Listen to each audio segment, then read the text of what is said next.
Good evening friends, welcome back to my channel. তো কেমন আছো তোমরা সবাই? আশা করি ভালো আছো, আমিও ভালো আছি। আর আজকে সন্ধ্যাবেলা থেকে ব্লগটা স্টার্ট করছি। সকাল থেকে একদমই টাইম হয়ে ওঠেনি, খুবই এক জায়গায় যাব, তোমরা জানোই সবাই, তো খুবই ব্যস্ততার মধ্যে ছিলাম। আর এখানে দেখো, এটা হচ্ছে ভাজা পুলি বসিয়েছি, এগুলো সব নিয়ে যাব, ওই জন্য রেডি করছি। যেহেতু কালকে দুপুরে আমাদের 1টার সময় ট্রেন, তো আজকে রাতে কিছুটা করে রাখছি, নাহলে সকালে উঠে অতটা আমাদের বাড়ির থেকে তো 2-2.5 ঘন্টা লাগে হাওড়া যেতে, তো অত সকালে উঠে এত কিছু করা যাবে না, সেই জন্য কিছুটা যতটা পাচ্ছি করে রাখার চেষ্টা করছি। তো দেখো, ভাজা পুলিগুলো অনেকটাই হয়ে গেছে, আর না মুখগুলো ভালো করে লাগানো হয়নি, ওই জন্য মুখগুলো দেখো খুলে গেছে। এগুলো একটু শুকনো খাবার করে নিচ্ছি, কেন ট্রেনে তো খেতে লাগবে, 2 দিন লাগবে ট্রেনে, সেহেতু এগুলো একটু করে নিচ্ছি। আর ওটা আলুটা ভেজে রাখলাম, কালকে করব আলুর দমটা, আজকে রাতে একটুখানি এগিয়ে রেখে দিলাম আর কি। তারপরে দেখো, দুপুরে কিছু খাবারের বাসন ছিল, আর হাজব্যান্ড এসে খেলো সন্ধ্যাবেলায়, ওই বাসনগুলো একবারেই ছিল, তো দুপুরে বাসনগুলো আর মাজিনি, ভাবলাম একবারেই মেজে নেব। একদিকে গুছাচ্ছি আর একদিকে রান্নাবান্না করছি, আবার একটু বাইরেও কেনাকাটাও করতে যেতে হচ্ছে, সব একসাথে, কোথাও ঘুরতে গেলেও খাটনি, আবার এসেও ধোয়াপালা করো, সেটাও খাটনি। ঘুরতে যাওয়ার মজাতে এগুলো করতে খুব একটা কষ্ট হয় না, কিন্তু আসার পরে আর যেন ভালো লাগে না কিছু করতে। তো চলো আগে বাসনগুলো সব ধুয়ে নিই।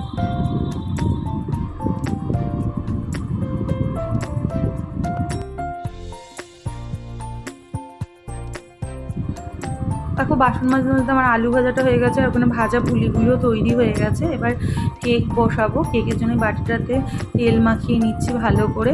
আর এদিকে কেকের ব্যাটারটা সেই সন্ধ্যা থেকেই গুলে যাচ্ছি, তার মধ্যেও এর মধ্যে মিস্টেক হয়ে গেছে, বেকিং পাউডার দিইনি আর তেল দিইনি, হঠাৎ করে মনে পড়লো, নাহলে একবারে কেকটা গেছিলোই। সবই বের করে রেখেছি, কিন্তু এত তাড়াহুড়োর মধ্যে কিছুই মনে থাকছে না, সবাই আসছে, ওদের সাথে একটু কথা টথা বলছি, যে কারণে আরোই ভুলে যাচ্ছি।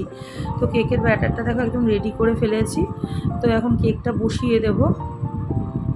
আর এখানে হাঁড়িটা প্রি হিট করে নিয়েছি, হাঁড়ির মধ্যে বালি দিয়ে দিয়েছিলাম। তো কেকটা এখন বসিয়ে দেব, বসিয়ে দিয়ে হাজব্যান্ড আর ছেলের জন্য রুটি করে নেব। 3টেই রুটি করব, বেশি করতে হবে না। আর আমি একটু সবজি ডাল আছে, ওটাই খেয়ে নেবো। আজকে আমার একদমই খিদে নেই, কেন কি সন্ধ্যাবেলায় ফুচকা, তারপরে মুড়ি, চানাচুর এগুলো খেয়েছি, ওই জন্য একদমই খিদে নেই। ওদের জন্যই, হাজব্যান্ডের জন্য 2টো রুটি আর ছেলের জন্য 1টা রুটি করে নেব। ওদের খেতে দিয়ে দিলে এই জায়গাটা পরিষ্কার হয়ে যাবে, তারপরে ভালো করে আবার সব গুছাতে পারবো।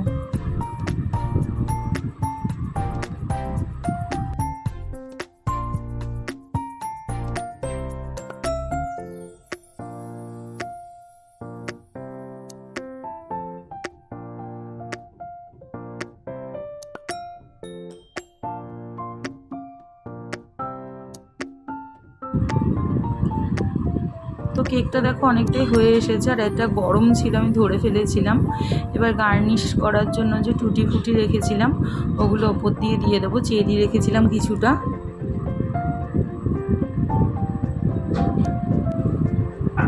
আর কিছুটা মোরব্বা ছিল, ওগুলিও দিয়ে দিচ্ছি।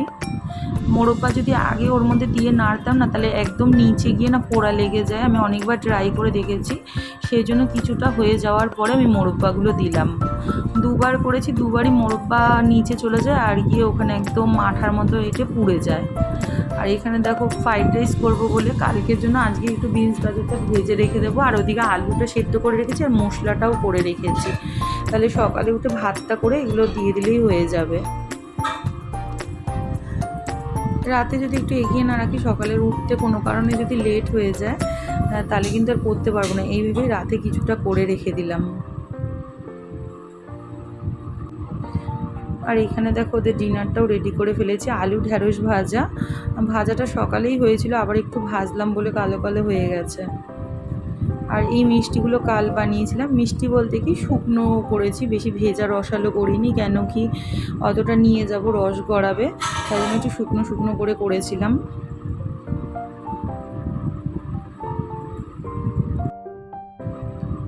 এখানে পুলিও করেছিলাম, পুলিগুলিও নিয়ে নিলাম, আর কেকটাও দেখো হয়ে গেছে।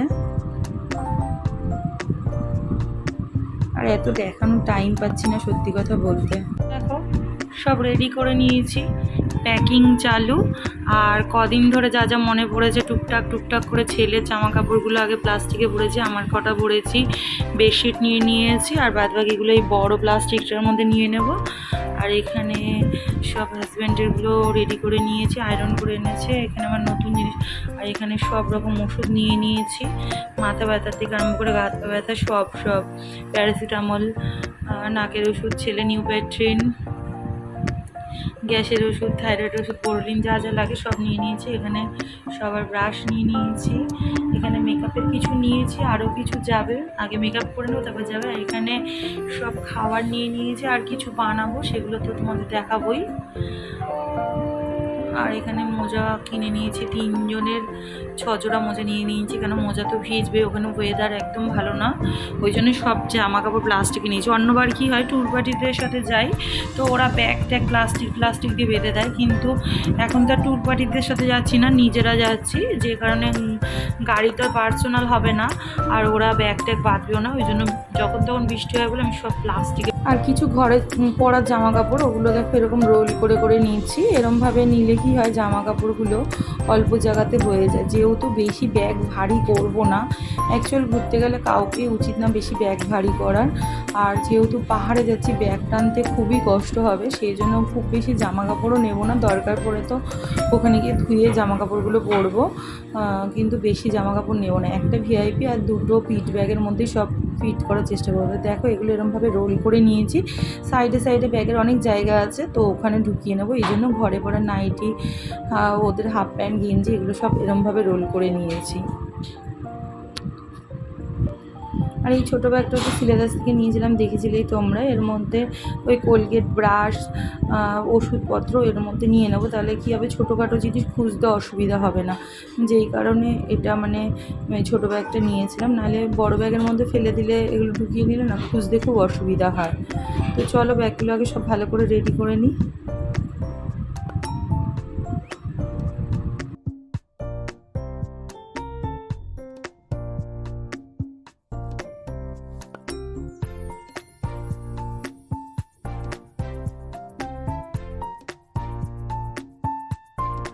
ঘরে কিছু এই টিস্যু পেপার ছিল তো এগুলিও নিয়ে নিলাম, কেন কি খেয়ে দিয়ে হাত মুছতে লাগবে, ওই জন্য ছিল যখন ভাবলাম নিয়েই নিই। আর কিছু ওআরএস আর ইলেকট্রল নিয়েছি, এগুলো যেহেতু পাহাড়ের দিকে যাচ্ছি অনেকেরই পেট খারাপ বা বমি টমি হয়, তো ওইগুলো সবার জন্য 1 প্যাকেট করে নিয়ে নিয়েছি।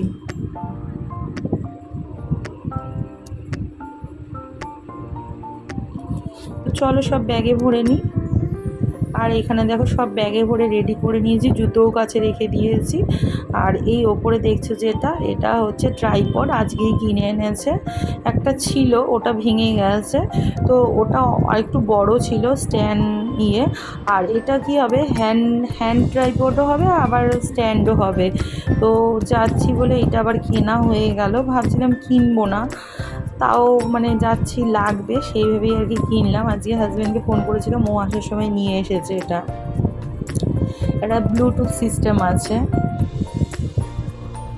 মানে এটাকে সেলফি স্টিকও বলে আর ট্রাইপডও বলা যায়। এই দেখো এটা হচ্ছে ব্লুটুথ, এটা দিয়ে মানে চাপ দিলে ফটো উঠে যাবে। আর এই দেখো এটা খুললে পরে স্ট্যান্ড করা যাবে। তো কেমন হয়েছে বন্ধুরা অবশ্যই কমেন্ট করে জানিও। আর ভিডিওটা বেশি বড় করব না, এটুকুনি কি থাকবে। তো চলো আজকের জন্য tata, bye bye, good night, সবাই ভালো থেকো, সুস্থ থেকো।